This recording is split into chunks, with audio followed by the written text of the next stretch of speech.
आज मैं आपको ले जाने वाला हूं एक thrilling 2016 Korean zombie horror film train to Busan की कहानी में। स्पॉयलर्स अहेड, तो तैयार हो जाओ। एक ट्रक क्वारंटीन चेक पॉइंट पर रुकता है जहां वर्कर्स गाड़ी को डिसइंफेक्ट कर रहे होते हैं। ड्राइवर पूछता है क्या हो रहा है, तो यूज बताया जाता है कि बायोटेक एरिया में थोड़ा लीक हुआ था, कुछ सीरियस नहीं। वो आगे बढ़ता है लेकिन रास्ते में एक डीर को मार देता है। गाड़ी चेक करने के बाद वो चला जाता है बिना जाने कि वो डीर कुछ देर बाद जिंदा हो जाएगी। दूसरी तरफ सियोक वू, एक बिजी फंड मैनेजर, अपने ऑफिस में फोन पर स्टॉक्स के बारे में बात कर रहा होता है। जब न्यूज आती है कि मछलियां मर रही हैं, वो तुरंत अपने असिस्टेंट को ऑर्डर देता है उन शेयर्स को बेचने के लिए। काम के बाद वो अपनी एक्स वाइफ से लड़ता है क्योंकि उनकी बेटी सुआन अपनी माँ से मिलने बुसन जाना चाहती है, लेकिन वो यू से अकेली भेजना नहीं चाहता। घर आने पर उसकी माँ मिलती है और वो देखता है कि सुअन चुपके से अपनी माँ से बात कर रही है। गलती सुधारने के लिए वो यूज बर्थडे गिफ्ट देता है, एक निंटेंडो वी, पर उसके पास पहले से होता है। सुअन चुपचाप कहती है कि उससे सिर्फ अपनी माँ से मिलना है। उसकी माँ स्योक वू को समझाती है कि जॉब इंपॉर्टेंट है पर बेटी भी उतनी ही जरूरी है, और यूज एक वीडियो दिखाती है जहां सुअन स्कूल रिसाइटल में गा रही होती है जो वो मिस कर गया था। तब स्योक वू को रियलाइज होता है कि उसने कितना निग्लेक्ट किया है और वो डिसाइड करता है कि खुद उसे बुसन ले जाएगा। अगले दिन स्टेशन जाते वक्त वो सुअन को लाइफ लेक्चर देता है और एक एम्बुलेंस से टकराने से बच जाता है। फिर देखता है कि हवा में सूट उड़ रही है और दूर कहीं आग लगी है। सोल स्टेशन पर KTXO ट्रेन रेडी होती है। पैसेंजर्स बोर्ड कर रहे होते हैं। बेसबॉल टीम, उनकी चीयर लीडर, दो बुढ़ी बहनें और स्योक वू अपनी बेटी के साथ। तभी एक लड़की जिसका शरीर खून से भरा है छुपकर ट्रेन में घुस जाती है। सुअन प्लेटफॉर्म पर देखती है कि कोई किसी पे हमला कर रहा है। अंदर वो इन्फेक्टेड लड़की बाथरूम के पास गिर जाती है और एक डर के मारे आदमी अंदर लॉक हो जाता है। एक फीमेल अटेंडेंट उस देखकर मदद बुलाती है पर तब तक देर हो चुकी होती है। वो लड़की ज़ोंबी बन जाती है और यूज काट लेती है। स्योक वू फोन पे अपने असिस्टेंट से सुनता है कि पूरे देश में अफरा तफरी मच गई है। तभी वो देखता है कि ट्रेन के टीवी पर न्यूज चल रही है और लोग घबरा रहे हैं। सडनली वो लड़की उठती है और सबको काटने लगती है। इन्फेक्शन लाइटनिंग स्पीड से फैलता है, सब पैनिक में भागते हैं। स्योक वू अपनी बेटी को ढूंढता है और जब ज़ोंबीज उनके पीछे पड़ते हैं वो यूज पकड़कर भागता है। संघवा अपनी प्रेग्नेंट वाइफ स्योंग्क्योंग को बचाने की कोशिश करता है और मुश्किल से बचाता है। स्योक वू और संघवा एक कंपार्टमेंट में जाकर दरवाजा बैंड कर देते हैं। जल्दी ही उन्हें समझ आता है कि ज़ॉम्बीज सिर्फ देखकर रिएक्ट करते हैं, दरवाजा नहीं खोल सकते, तो वो ग्लास कवर कर देते हैं। कंडक्टर अनाउंस करता है कि नेक्स्ट स्टेशन पर वो नहीं रुकेंगे। एक एरोगेंट बिजनेसमैन योनसुक चिल्लाता है आंसर्स मांगते हुए, पर किसी के पास जवाब नहीं। तब स्योक वू को अपनी माँ का कॉल आता है। वो रो रही होती है, बोलती है कि अपनी बेटी का ख्याल रखना, और फिर उसकी आवाज धीरे धीरे मॉन्स्टर जैसी हो जाती है। स्योक वू चुप रहता है, सुअन को सच नहीं बताता। जैसे ही ट्रेन एक स्टेशन से गुजारती है, कुछ बचे हुए लोग खिड़कियों पर जोर जोर से हाथ मारकर मदद मांग रहे होते हैं, लेकिन ज़ोंबीज उन्हें खींच कर मार देते हैं। टीवी पर गवर्नमेंट इमरजेंसी डिक्लेयर करती है और लोगों से कहती है कि फेक न्यूज पर विश्वास ना करें और शांत रहें, पर पीछे सिटीज जल रही होती हैं और इन्फेक्टेड लोग सड़कों पर दौड़ रहे होते हैं। डर से पैसेंजर्स ट्रेन के अंदर दरवाजे बैंड कर लेते हैं और पीछे की तरफ चले जाते हैं। सुअन अपने पापा को बताती है कि उसकी माँ का फोन नहीं लग रहा, तो स्योक वू यूस दो बुढ़ी बहनों जोंगिल और इनगिल के पास बिठा देता है। इनगिल प्यार से सुअन को अपनी सीट ऑफर करती है, लेकिन स्योक वू अभी भी टेंस होता है और संघवा उस पर गुस्से से देखता है क्योंकि पहले उसने उन्हें अंदर नहीं आने दिया था। जब सुअन एक छोटी सी काइंडनेस दिखाती है, स्योक वू उसे समझाता है कि जिंदा रहने के लिए पहले अपने बारे में सोचना चाहिए। तब कंडक्टर अनाउंस करता है कि वो एक मिलिट्री प्रोटेक्टेड स्टेशन पर पहुंचने वाले हैं। स्योक वू देखता है कि योनसुक फोन पर किसी से पूछ रहा है कि कौन से शहर सेफ हैं, और तब यूस पता चलता है कि जहां वो जा रहे हैं वो सेफ नहीं है। वो सुअन को बैठा कर एक कॉल करने चला जाता है। इधर संघवा सुअन से बात करने लगता है और जब यूस पता चलता है कि उसका पापा फंड मैनेजर है तो माजक में कहता है तो वो ब्लड सकर होगा। सोंग्क्योंग अपनी वाइफ एटमॉस्फेयर हल्का करती है, सुअन को कैंडी देती है और अपने पेट पर हाथ रखा कर कहती है बेबी को हेलो बोलो, जिससे बच्ची बेबी की किक फील करती है। स्योक वू अपने एक कॉन्टैक्ट को कॉल करता है सेफ राउट के लिए। वो आदमी कहता है कि स्टेशन पर पहुंचते ही सबको क्वारंटीन कर दिया जाएगा, पर जब स्योक वू अपनी बेटी का जिक्र करता है वो चुपके से बोलता है मैं तेरे लोगों को बता दूंगा, तुम लोग ईस्ट स्क्वायर से जाओ। फोन बैंड करते वक्त स्योक वू देखता है कि एक होमलेस आदमी उनकी बात सुन रहा था। जब ट्रेन फाइनली स्टेशन पर रुकती है, सब कुछ बिल्कुल शांत होता है। कोई सोल्जर नहीं, कोई मूवमेंट नहीं। योंसुक सबसे पहले बाहर निकलता है, बाकी सब उसके पीछे। कंडक्टर और एक अटेंडेंट ज़ोंबी भारे कोच को चेक करने जा रहे होते हैं। तब योंसुक उन्हें रोककर कहता है कि इन्फेक्टेड कोचेस को अलग कर दो। कंडक्टर कहता है वो बुसन तक बिना रुके चलेगा, पर पहले सबको सेफली वापस चढ़ने देना होगा। नीचे स्टेशन में सियोक-वू चुपके से सुअंग को लेकर ईस्ट स्क्वायर की तरफ बढ़ता है और वो होमलेस आदमी उनके पीछे आकर कहता है कि उसे भी ले चलो। सुअन कहती है कि हमें सबको बताना चाहिए, पर सियोक-वू मना कर देता है, जिससे वो उदास हो जाती है। बाकी लोग एस्केलेटर से नीचे जा रहे होते हैं। तब संघवा को अजीब सा खौफ महसूस होता है। अचानक एक अकेला सोल्जर हॉलवे के एंड पर दिखता है, जहां सियोक-वू और सुअन खड़े होते हैं।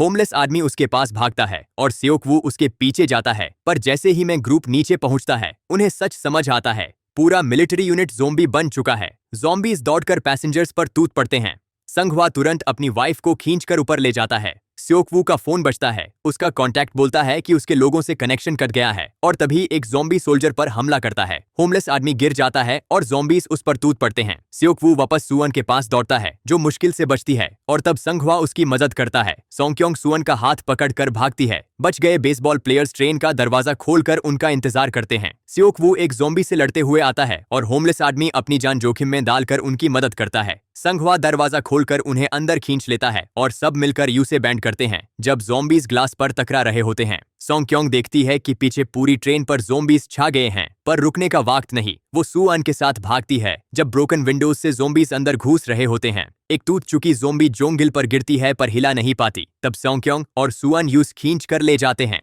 एक ट्रेन अटेंडेंट और चीयरलीडर यूस बचाते हैं और डोर्स बैंड कर देते हैं। दूसरी तरफ सोंगक्योंग, सुअन और जोंगिल की बेहा एक और कंपार्टमेंट तक पहुंच जाते हैं। होमलेस आदमी को भी खींच कर अंदर ले आते हैं। बिल्कुल उसी पल जब पूरी ज़ोंबी भीड़ डोर पर टकरा जाती है। ज़ोंबीज पूरी ट्रेन को घेर लेते हैं। विंडोज और डोर्स पर जोर जोर से मार रहे होते हैं। जब योनसुक घबराकर अटेंडेंट से कहता है कि अगर जिंदा रहना है तो अभी चलना होगा।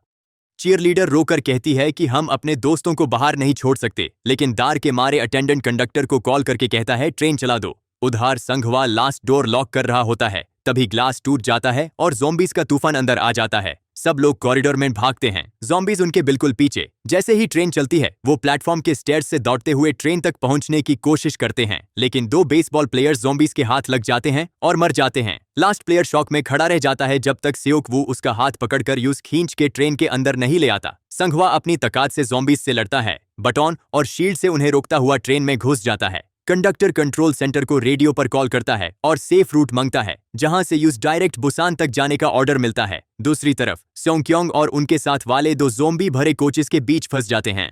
एक खुला रेस्टरूम देखकर वो सबको उसमें छुपने का सिग्नल देती है, पर जैसे ही वो अंदर जाती है, एक ज़ोंबी उन पर जंप करता है और सब मिलकर दूर को पकड़ कर रखते हैं जब बाहर से और ज़ोंबीज टकरा रहे होते हैं। ट्रेन के दूसरे सेक्शन में पैसेंजर्स डर के मारे ग्लास कवर कर देते हैं। जब कंडक्टर अनाउंस करता है कि ट्रेन सीधा बुसन जाएगी, चीयरलीडर को एक कॉल आता है। उसका बॉयफ्रेंड, लास्ट बचा हुआ बेसबॉल प्लेयर, रोकर कहता है कि उसकी पूरी टीम मर गई है। इधर सियोक-वू सुअन से कांटेक्ट करने की कोशिश करता है और तभी संघवा का कॉल आता है। सुअन बताती है कि वो कार 13 के रेस्टरूम में छुपे हैं और बेसबॉल बॉय कहता है कि बाकी सर्वाइवर्स कार 15 में हैं। तीनों मिलकर एक प्लान बनाते हैं उन्हें बचाने का। संघवा आगे रहेगा, लड़का बीच में और सियोक-वू पीछे कवर करेगा। जैसे ही ट्रेन अगले टनल में जाती है और लाइट्स डिम होती हैं, वो दौड़ पड़ते हैं, ज़ोंबीज को तोड़ते हुए आगे बढ़ते हैं।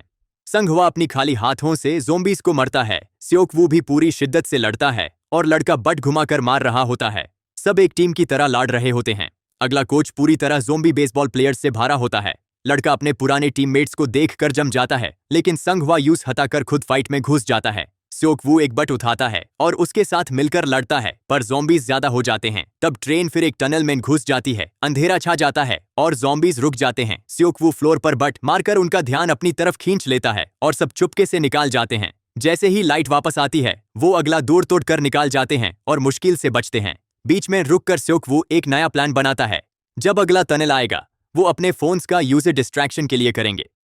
अंधेरा होते ही वो लोग चुपके से क्रॉल करते हैं और सियोक-वू संघवा का फोन पीछे फेंक कर उसे कॉल करता है, ताकि ज़ोंबीज उसकी लाइट और आवाज की तरफ चले जाएं। ज़ोंबीज उधर चले जाते हैं और वो बिना लड़के सेफ निकल जाते हैं। आखिरकार वो कार 3 के रेस्टरूम तक पहुंच जाते हैं और सुअन, सियोंगक्योंग और बाकी सबसे मिल जाते हैं, सब थके हुए पर जिंदा।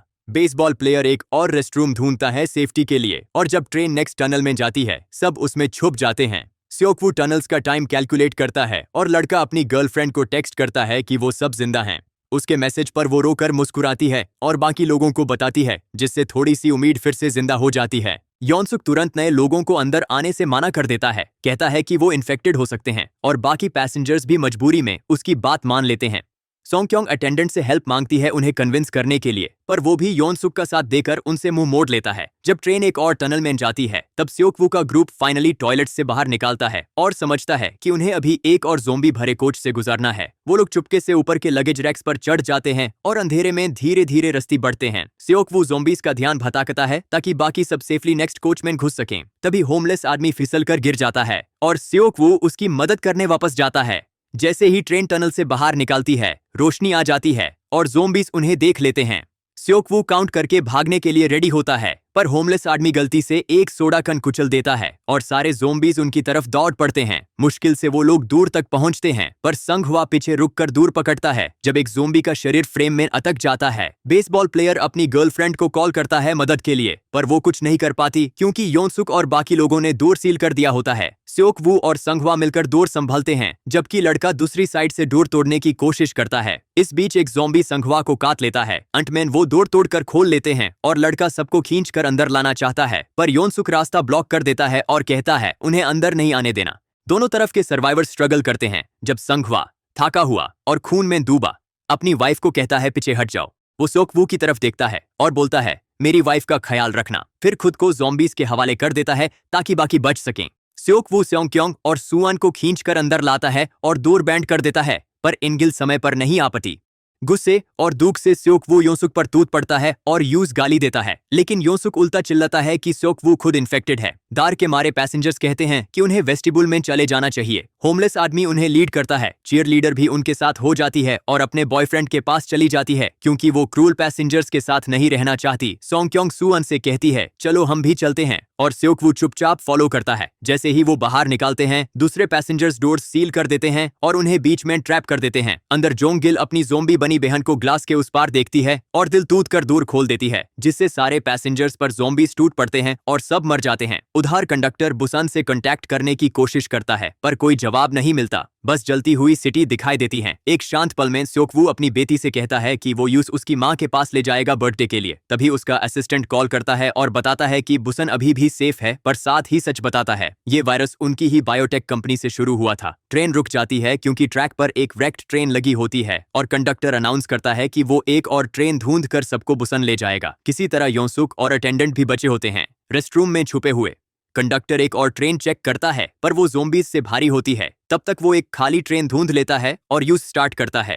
योनसुक अटेंडेंट को मैनिपुलेट करता है, दिखावा करता है कि हेल्प करेगा, पर यूस ज़ोंबीज के सामने धक्का दे देता है और खुद भाग जाता है। इधर स्योकवू का ग्रुप एक बर्निंग ट्रेन कार के क्रैश होने से अलग हो जाता है। बेसबॉल बॉय और चीयरलीडर एक और ट्रेन में छुपते हैं, पर योनसुक घुसकर चीयरलीडर को ज़ोंबीज की तरफ धक्का दे देता है ताकि खुद बच सके।